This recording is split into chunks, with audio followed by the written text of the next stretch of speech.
Chers internautes et amis, nous voilà maintenant arrivés au 52e jour dans la 8e semaine du programme des 100 jours de prière mondiale de l'Église adventiste du 7e jour. Et en ce premier jour de la semaine, dimanche, je souhaite que vous commenciez cette semaine du bon pied. Comment commencer la semaine du bon pied, me direz-vous? Eh bien, c'est simple. Il s'agit tout simplement de vous engager avec Jésus. Faites appel à Jésus. Peu importe la situation que vous rencontrez, il vous en délivrera. Je voudrais maintenant vous proposer un texte qui se trouve dans le livre de l'Exode, chapitre 4, versets 30 et verset 31. Aaron rapporta toutes les paroles que l'Éternel avait dites à Moïse, et il exécuta les signes aux yeux du peuple.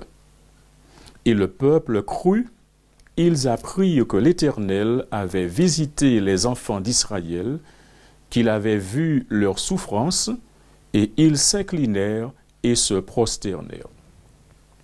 Nous notons ici qu'Aaron a immédiatement accompli les devoirs qui incombaient à sa charge en tant que porte-parole. Et en tant que porte-parole, il déclara aux anciens le fait que Dieu a appelé son frère pour assurer leur délivrance, les libérer de l'esclavage. C'est encore Aaron, et non pas Moïse comme nous l'aurions pensé, qui fera les signes. Dieu apparemment a ordonné ou approuvé cette délégation de pouvoir. En des occasions ultérieures, nous voyons Dieu à plus d'une reprise demandant à Aaron de faire les miracles.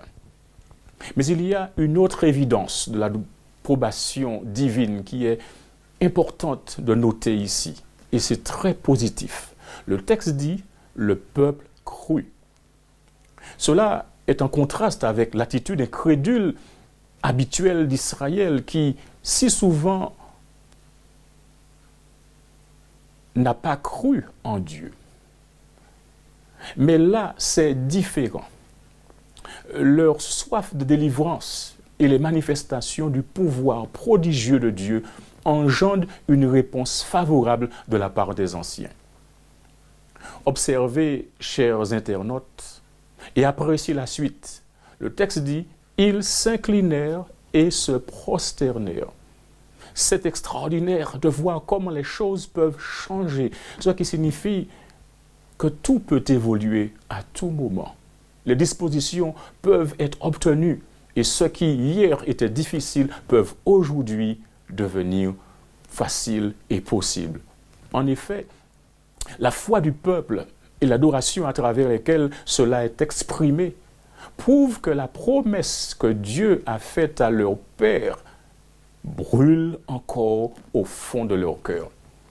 En dépit du fait que leur foi n'a pas supporté l'épreuve ultérieure, cependant, comme la première expression de leurs sentiments, elle rendit témoignage au fait qu'Israël était disposé à accepter l'appel de Dieu. Et toi, mon ami, es-tu disposé à accepter l'appel de Dieu? Es-tu disposé à t'engager avec Jésus aujourd'hui? Je voudrais vous soumettre une citation tirée du livre Vers Jésus, à la page 72.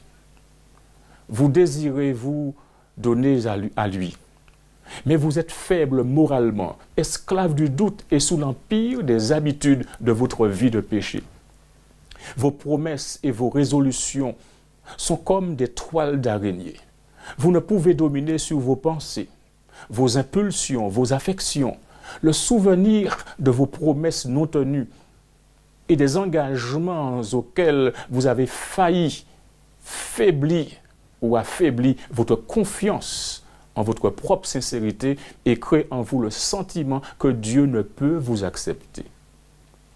Mais vous n'avez pas lieu de désespérer. Il n'y a pas lieu de perdre espoir. Ce dont vous avez besoin, c'est de connaître la véritable puissance de la volonté. Le moteur de la personnalité humaine, c'est la faculté de décider, de choisir. Tout dépend de la volonté. Dieu nous a accordé la puissance de choisir. À nous de l'exercer. Vous ne pouvez changer votre cœur. Vous ne pouvez de vous-même donner à Dieu vos affections. Mais vous pouvez décider de le servir. Vous pouvez lui donner votre volonté. Et alors, il produira en vous le vouloir et le faire selon son bon plaisir. Ainsi, tous vos traits sera placé sous l'action puissante de l'Esprit du Christ. Vos affections seront concentrées sur lui. Vos pensées seront en harmonie avec les siennes. Je voudrais laisser à votre méditation cette situation et aussi à la fin vous poser quelques questions. Face à la réalité de la promesse d'amour de Dieu pour la délivrance de l'esclavage, le peuple d'Israël a réagi en se soumettant, en s'engageant et en adorant. Alors que vous contemplez l'incroyable amour de Dieu pour vous, choisirez-vous aujourd'hui de lui répondre?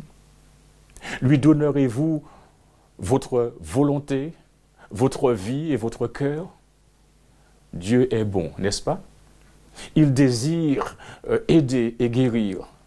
Le processus peut parfois faire mal, mais il en vaut la peine. Aujourd'hui, pourquoi ne pas sortir du monde, vous soumettre à Dieu, lui consacrer votre vie et votre volonté, puis l'adorer? Nous avons sujet à louer Dieu pour ce qu'il fait ici et à travers le monde. Les restrictions du Covid-19 ont conduit à une augmentation de l'intérêt pour l'Évangile au Moyen-Orient. De nombreuses personnes, tout en restant anonymes, se sont connectées à l'Église en ligne. Et cela n'est pas seulement une situation exclusive au Moyen-Orient, mais sous nos propres latitudes, nous avons observé ces mêmes choses. Des mouvements de prière massifs ont lieu au sein de la Caraïbe et dans l'Amérique centrale et ailleurs, et nous louons Dieu pour cela.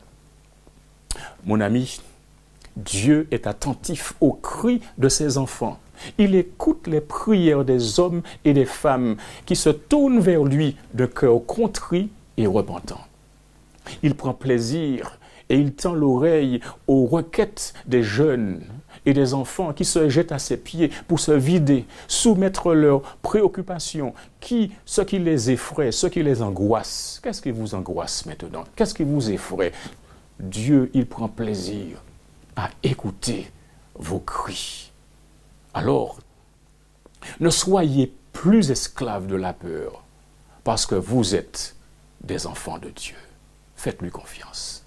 Prions le Seigneur. Notre Dieu et notre Père, une fois de plus, nous voici devant toi. En ce début de semaine, non pas par routine, mais par besoin, par nécessité, car sans toi, nous sommes perdus. Nous n'allons nulle part. Nous n'aboutissons à rien. Aussi, Père, nous nous soumettons à toi et t'adorons. Toi, le Dieu Tout-Puissant, juste et bon, pardonne nos fautes, pardonne nos iniquités et sois attentif à nos cris. Père, nous intercédons auprès de toi pour que tu interviennes en faveur des représentants évangélistes du monde entier qui sont financièrement touchés par la pandémie. Nous prions pour que notre littérature se répande encore pendant cette période et que beaucoup de personnes soient bénies en la lisant. Nous prions pour que toute l'équipe du secours adventiste qui se donne sans relâche afin de répondre aux besoins des nécessiteux de ce pays, garde les Seigneurs en bonne santé, bénis-les, veille sur leurs familles, qu'il en soit de même pour toutes les associations à caractère humanitaire. Notre Dieu, nous te présentons la situation des laïcs, des ouvriers bibliques, et des évangélistes qui dépendent de l'agriculture ou d'autres moyens d'autosuffisance pour subvenir à leurs besoins et à ceux de leur famille. Agis, Seigneur, puissamment et urgemment en leur faveur et fais éclater ta gloire.